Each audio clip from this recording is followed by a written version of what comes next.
So, ngayon po, ay kasalukuyan na po siyang nagprito sa isda. Ayan na po, kanya na po binabalikan ng isda po. Opo.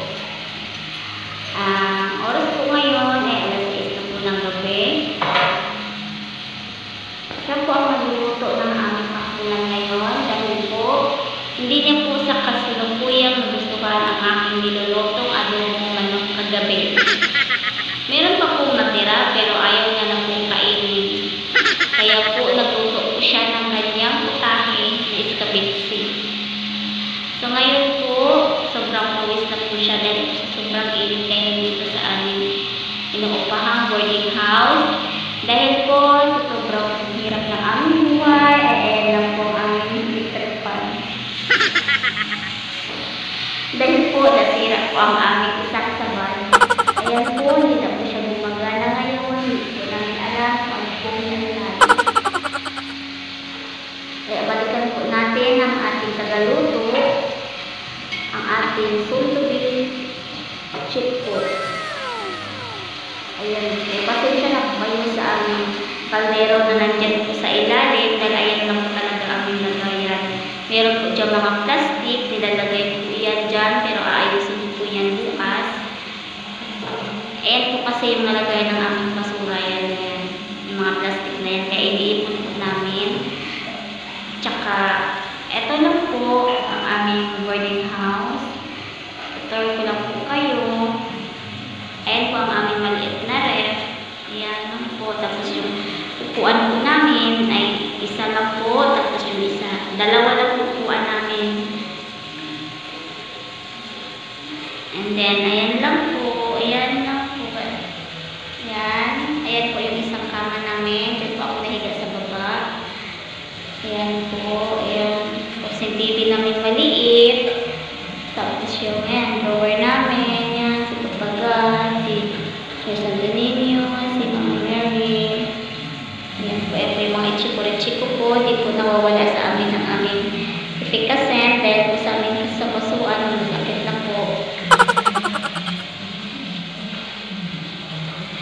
Ngayon po, balikan po natin siya. Bawis na po siya lang. Parang init po talaga. Dahil sa singaw ng niluto namin. So, ayan po, sumasayaw na po siya. Ayan po. So, balikan po namin kayo maya-maya po.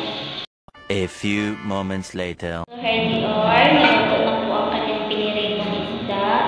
Then, meron din po tayong favorito kami.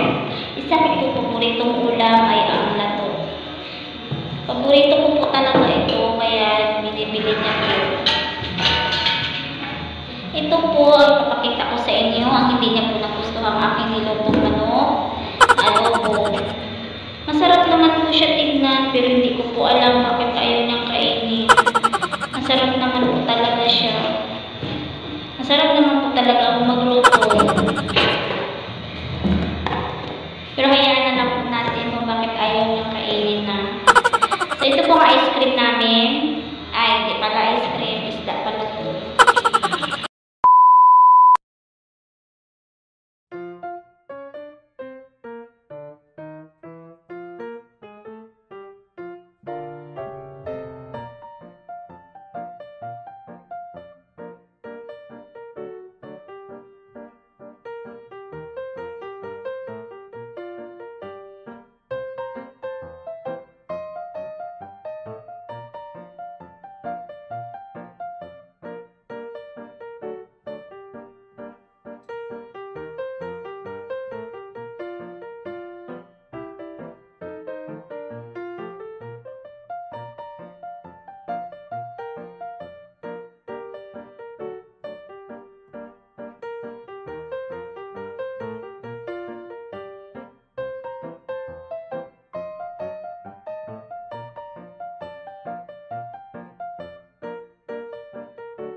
much later.